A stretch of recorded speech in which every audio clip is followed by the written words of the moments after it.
Hey, what is going on, guys? Dan the Panini Man here, back with another video. And before we start, I want to say that unfortunately this is going to be my last video for about a week-ish, because while I want to get back to uploading, I have an internship coming up that I'm doing for my studies, so I'll be away for that time. But once I get back, I'll produce content again. And also, I want to hear what you guys think about me making maybe some other content other than Percy Jackson. It would still be linked to the Percy Jackson universe, but it would be like more in the realms of like connecting other worlds, since I know fan fictions like that exists, and so I'm willing to give it a try. Now, as always, please like and subscribe. It supports the channel, and it also makes my videos show to more people so we can grow the channel. And also, just one more thing, just leave a comment below with any fan fiction as you want, with a link to the fan fiction, please. And let's kick it off. So, this is chapter 3 of Percy Jackson Too Powerful. Percy sat up in his bed, his hair soaked in sweat. He had slept, but he was exhausted.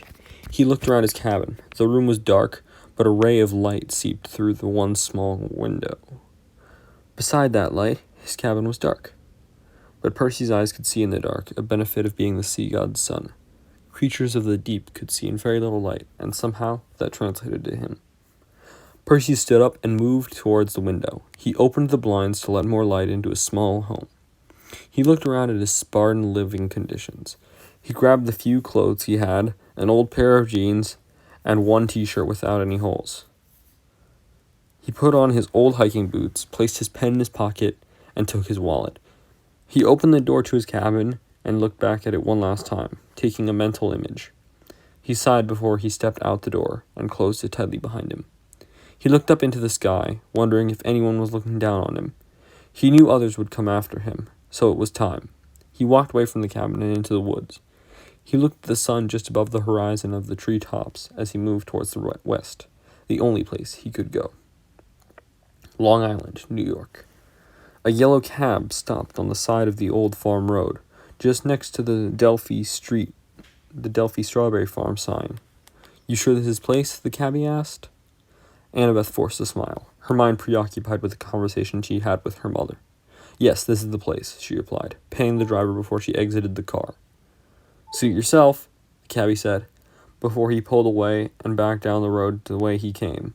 Annabeth took a deep breath, the smell of strawberries filling her senses. She stepped onto the grassy meadow and walked towards Camp Half-Blood's hill. Talia's pine tree, still standing, with the golden fleece visible on its branches. She stopped at the top of the hill, the Athena Parthenos standing guard over the camp. Peleus was sleeping under the tree on the other side of the statue. She smiled at the dragon, patting its head as she walked by it. She stopped, a few feet from the dragon, looking down at the camp. It still looked the same. She walked into camp, waving at a few of her friends and siblings as she went. It wasn't summer, so only the year-round campers were here, but it seemed like there were more year-round campers than ever before. She continued to walk until she reached the big house. Sitting on the porch was Chiron, in his wheelchair, but it was a red-haired girl that sat beside him that drew her attention. "Rachel," she said, as the redhead stood up and pulled her into a tight hug. "So good to see you," Rachel said, her emerald green eyes bright and happy. "You look good. Getting out of Clarion has done you wonders," Annabeth stated. Rachel laughed. "Dad and Mom hate it, but not as much as me joining Greenpeace." Annabeth laughed at that, wondering what the development mogul thought about his only child working for the environment. Chiron cleared his throat. The look on his face made both women straighten up. The centaur wore a stern expression, but Annabeth could tell that he was more concerned than strict. "It's good to see you," he said. "We both know about Athena's visit." Rachel cleared her throat. "No great prophecies yet." Annabeth sighed. "Good. For a moment I thought, you already said it." Rachel looked down. Her good mood gone. "No, the spirit of Delphi won't leave me alone." "Rachel, I didn't mean..." She never got to finish her statement as Rachel raised her hand. "No problem. If you'll both excuse me," Rachel walked away. Annabeth looked at her, concerned for one of her best friends. Chiron sighed. It's been tough for her. I think she would have preferred if the spirit of the Oracle had remained captured. It's difficult for the young woman to see everyone moving on around her while she's always tethered to this life. Annabeth looked towards her mentor, her true father figure. I missed you, she said before she gave the old centaur a hug. He smiled, patting her on the back before he pulled apart. I'm glad you're home. Annabeth looked around the big house. It looked like it had a new paint job, but other than that, it looked the same. Annabeth's expression grew serious. So you spoke to my mother? Chiron shifted uncomfortably. Yes, the Lady Athena came when Rachel arrived. She was rather disappointed when the Spear of Delphi failed to utter a new great prophecy. Annabeth bit her bottom lip. I'm sure she was. Annabeth walked towards the rail of the porch, grabbing it with both hands as she looked out into the camp. She smiled slightly at the younger campers training as well as playing games. She believes a new war is coming. That's what she told me as well. Annabeth turned back to look at her mentor. Do you believe her? Chiron frowned, his demeanor darkening. I'm afraid she may be right. Monster attacks are more infrequent, but when they do attack, it appears more coordinated.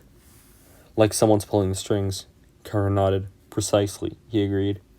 She said something else before she left.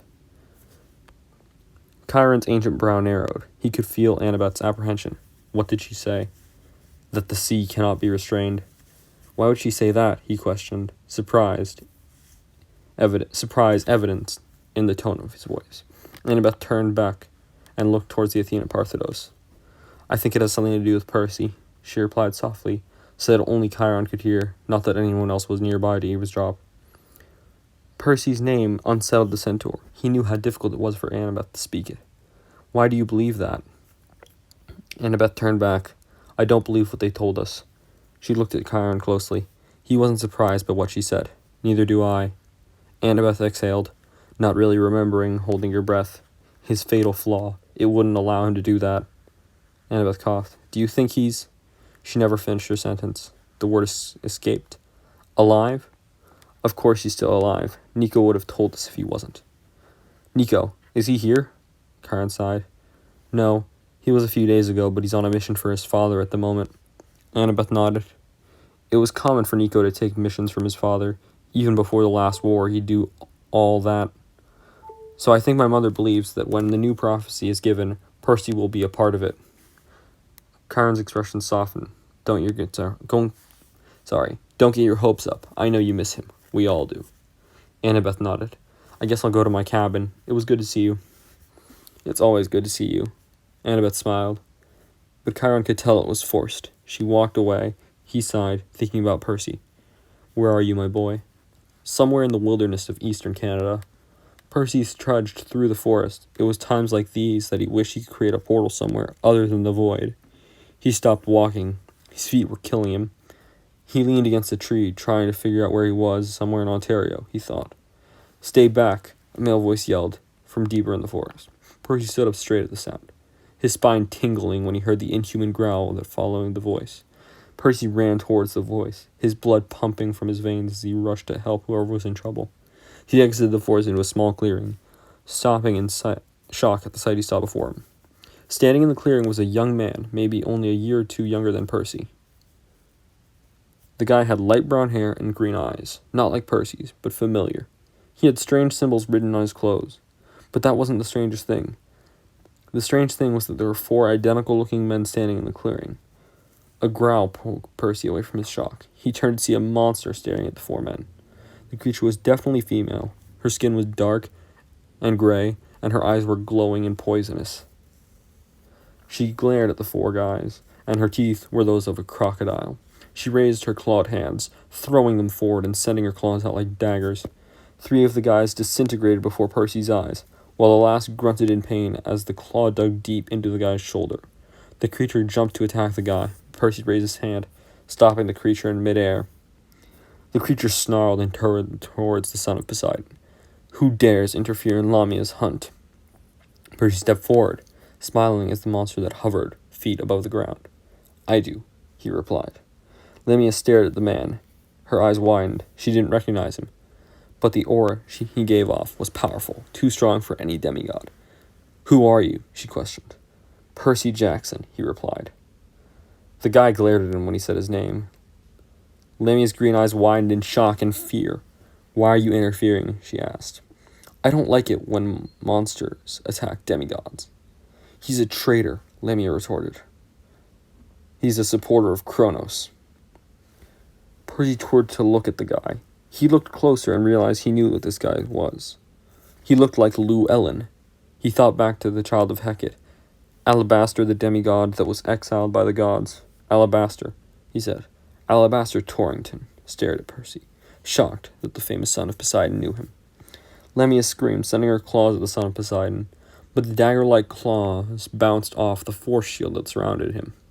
"That's enough out of you," Percy yelled, whispering a prayer as the portal opened beneath the monster. Lamia felt the pull before she even looked at the swirling vortex of water, air, darkness, and energy. She didn't even have time to scream as Percy flicked his wrist, sending her hurling into the portal and into his void. The portal closed with a loud noise before the clearing became quiet. Alabaster stared at the place where Lamia once floated. "Where did you send her?" "To the void," Percy answered. Alabaster turned to stare at Percy. He remembered how he hated the demigod during and after a war, but now he just saved his life. "Don't worry, she won't be bothering you again." "So, thank you for saving me, but why are you here?" Percy smiled. "I'm not here looking for you," he replied. Alabaster sighed in relief. "You're not the only one who was exiled." "What?" Percy frowned. "Yes, after the Second Giant War, the gods thought I was too powerful. They gave me a choice, become a god or exiled." Alabaster gave Percy an incredulous look. "So you turned down godhood for exile?" Percy shrugged his shoulders. "Yep, seems like the best idea at the time." Alabaster just shook his head. "So it's true, you really are a kelphead." Percy's eyes narrowed. "Godhood is not what is cracked up to me. Believe me, I've met enough gods to know." Alabaster gave Percy a thoughtful expression. "You're not what I expected." "How so?" "I thought you'd be more full of yourself." Percy chuckled. "I'm not Hercules, but I guess sometimes I can be a jerk. Mostly when I'm angry." "So where are you headed?" Alabaster questioned, curious to know what the demigod was up to. "I need to go west. I can't go south. The gods have some type of barrier preventing me from going back. Therefore, I have to go west." Alabaster snapped his fingers. A piece of ambrosia appeared. He ate it after he took the claw from his shoulder. "Why don't you just stay here? Not much to look at, but it's fairly safe." Percy shook his head. "I've been here for nearly 2 years, but Nyx is after me. I believe she's raising an army." Alabaster frowned. "Another war. So much for staying away. I can help you." "I don't want you to get involved. This is my fight." Alabaster shook his head. "I'm involved, Jackson. So come on. 1 ticket west." Alabaster chanted a spell. The runes on his clothes began to glow as the portal opened before them. "Come on. How about a 1-way ticket to Alaska?" Percy smiled. It was good not being alone anymore. "Sounds good to me." The two walked through the portal and disappeared to Canada. Alright guys, that's the end of chapter 3. So, if you guys want more, please make sure to comment below, like the video, and subscribe. And as always, if you have other themes for me, for example, say, "Oh, do you like any of these what-ifs?" Now, to be clear, I'm not going to exclusively stick to Percy Jackson what-ifs. That'll be what I mainly want to do, but that's not going to be exclusive. The main criteria for a what-if for me to do is that it needs to be a finished story. It can't be incomplete or unfinished, because I don't want to leave you guys hanging. I want to be able to actually finish the story. And that's pretty much it.